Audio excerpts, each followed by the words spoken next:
Gang, what's up? Welcome back here to another edition of Intuitive Angling, and thanks a lot for taking some time to check the video out. Today we're going to be talking about sort of dealing with losing your fishing buddies, losing your fishing partners. I think it's a topic I haven't really heard anyone talk about, but it's something that affects all of us, so going to have hopefully an interesting conversation here on this. And real quick, guys, just wanted to remind everybody about, if you hadn't had a chance to check out my second YouTube channel, I've mentioned a little bit before, but it's called The Fishing Teacher with Randy Blockett, and it's sort of geared towards the beginning angler starting out. I'll put the Fishing Teacher link in the description if you want to check that out and support the channel by subscribing. That's appreciated. Okay, guys, I've been wanting to do this video for a little bit, and one of the things that really struck me with it, one of the reasons I really wanted to do it, is I just got back from that Toyota Series tournament at Kentucky Lake last night. And one of the things I noticed was in this particular tournament about how I didn't hardly know anybody in the tournament. It's like the tournament was, I mean, there were some guys I knew in there that I'd fished around for several years and that I knew, but overall, the vast majority of the people, I didn't know who they were in that tournament. I don't know who they were. I've never seen them before. And this is a departure a lot, because I sort of want to tell you guys a little bit about my own story and sort of relate how this leads up to this Toyota Series tournament. So for so many years, back when I was at the top of my game in professional fishing, and for me and for almost everybody else, it's usually when you're in your early 30s to early 40s, you're at the top of your game. Up to that point, up to your early 30s, you're sort of, climbing the ranks a little bit. And after you reach your early 40s, you just decline in fishing. Everybody does. Nobody has been immune to it. Even the great Kevin Van Dam is sort of a shadow of where he was back when he was at the top of his game. And that's okay. That's just the cycle of life. There's nothing to be concerned with or ashamed or anything like that. Happens to everybody. All these guys like Brandon Palaniuk and the Jacob Wheeler and these guys that are killing it now, when they start getting in their 40s, their performance it's going to start going downhill. It happens to everybody.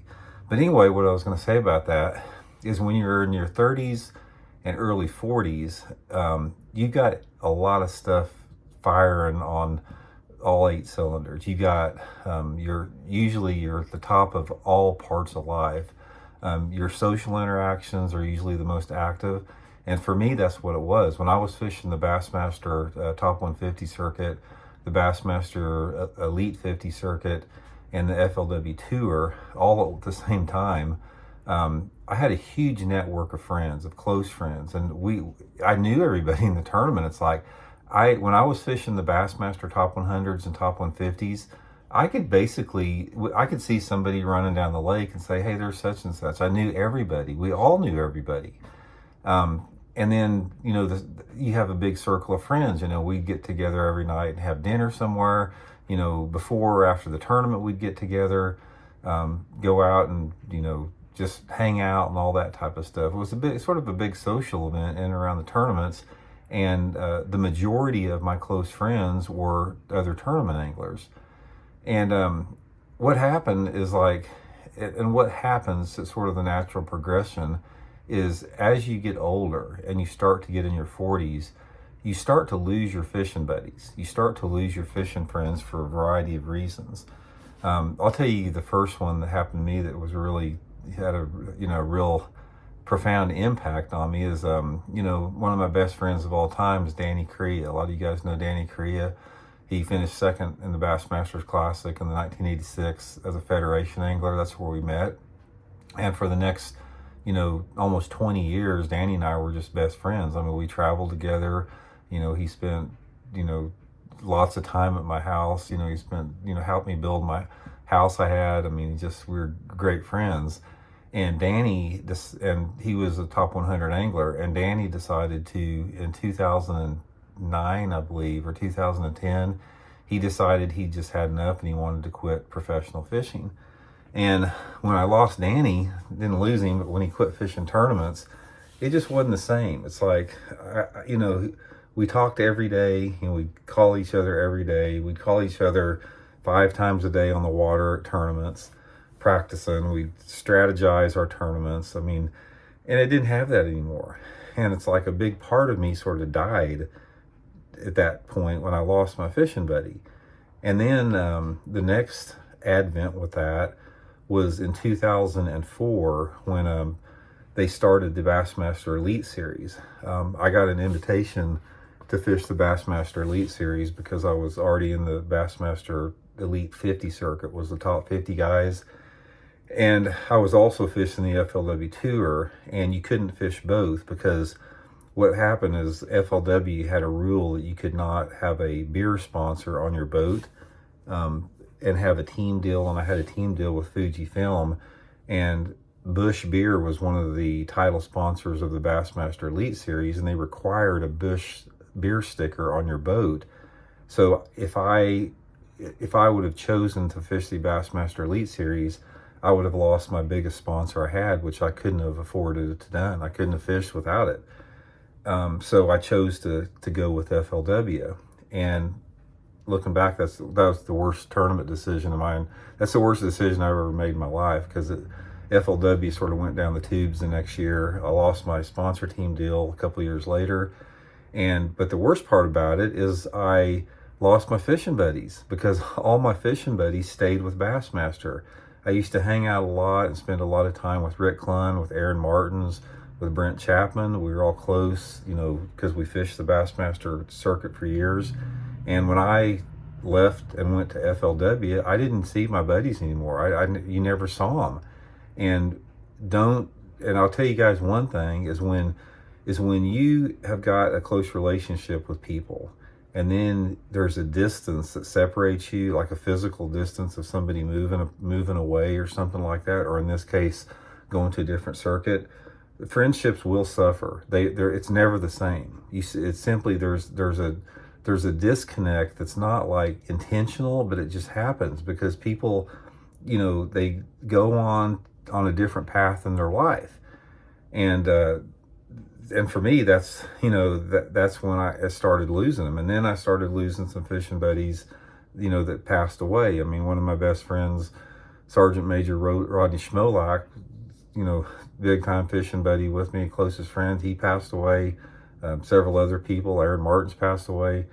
And it sucks losing your fishing buddies. It really does, because one of the things about it is when you have friendships, or I don't care if they're fishing friendships or just personal friendships can't be forced. It's like there's a chemistry that goes on there, and that's why there's some people.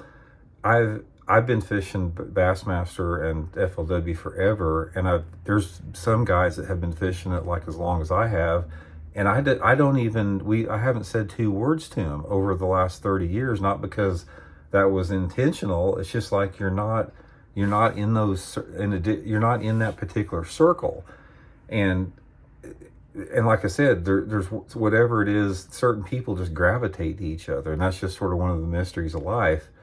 But so from that standpoint, it's very important once you develop a friendship with somebody, and that friendship has to be nurtured, and it takes a lot of work to maintain that from both parties. And it can't be forced. It's got to be something that both parties want to do. So for me, having those close friendships that I had so many years in the tournaments, and then everybody sort of gradually going their own way. They decided to quit tournaments. They decided to scale back on tournaments. For whatever reason, it wasn't a priority in their life like it was at some point.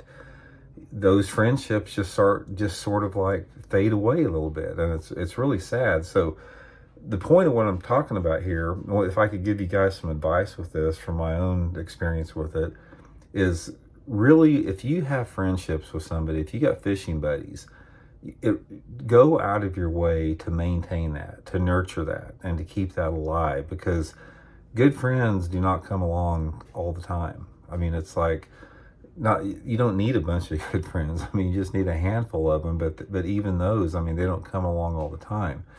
And especially in fishing, because when you lose a fishing buddy, it's amplified even more than like losing a regular buddy, because there's a camaraderie amongst anglers, and a lot of you guys that watch my channel out there, I got a lot of people that love me, and I got a lot of people that hate me for my opinions I have.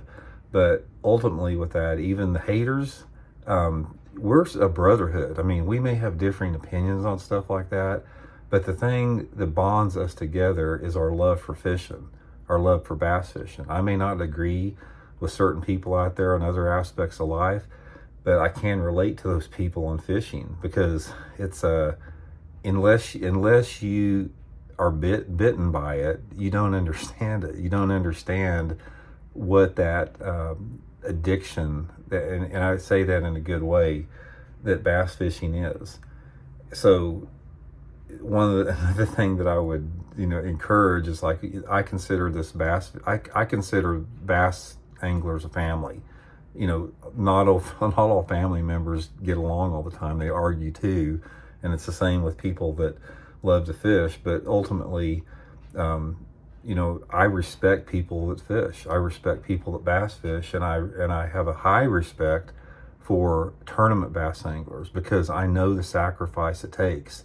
And it's sort of like in mixed martial arts or any type of combat sport. It's like, I don't care what you think about somebody, when they step in that ring, that demands respect, because I know what it takes to get into that ring, and I also know what it takes to fish professionally. So even though there's a lot of people out there, I may not care for them personally, I do have respect for them for being in the trenches, because it takes a lot of sacrifice and work. But anyway, guys, the point is we're all going to lose fishing buddies. We're all going to lose fishing friends.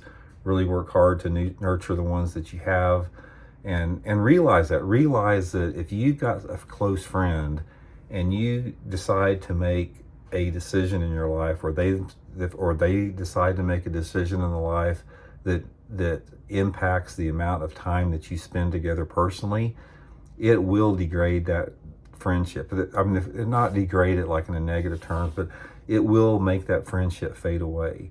So you sort of have to balance it out as far as what you want in other parts of your life versus how important your friends are to you. Because ultimately, guys, friends are extremely important in life. I mean, you can say you're a lone wolf, or whatever, but humans are social creatures. We need interaction. Some people need more than others. Some people require a small amount of it, but regardless, we all need social interaction with other people, and we need people to be able to bounce things off of and talk to and relate to. And that's just part of the human experience. So anyway, guys, just sort of a wide-ranging video there, topics on it. Much appreciate you guys tuning in. We'll talk later.